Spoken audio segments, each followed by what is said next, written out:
Migren ağrısının müalicəsi varmı? Tamamilə, mən də miqrendən əziyyət çəkən biri olaraq deyirəm ki, yəni artıq 3 ildir mənim heç bir migren ağrım yoxdur. Maşallah, bunun ağrısının müalicəsi varmı?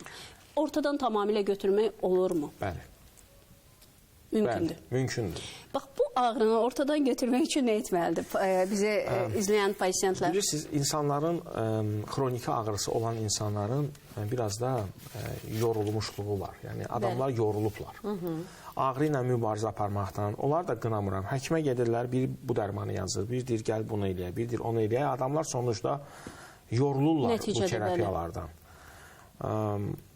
Mən tam məsuliyyətimlə deyirəm ki, bu prosesi tamamilə yoxa çıxartmaq mümkündür, amma bizə zaman lazımdır. Zaman dedikdə? Bilirsiniz nəyə bənzəyir? Bir xroniki migren pasiyentin, yəni bir 10 il şikayəti varsa, bunun müalicəsi bir günə olmur. Bir günə olmur. Bu, uşaq böyütməyə bənzədir. Bunu bənzədirəm. Yəni, müalicənin tempi, müalicənin o gəlib getmək, yavaş-yavaş o...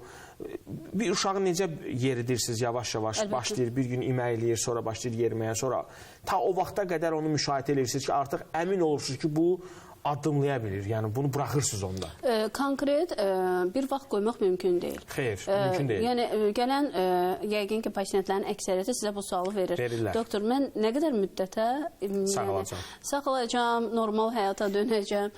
Ona görə, mən özüm bunu eşitmişəm dəfələrlə ki, nə vaxt ağrınız kəssə.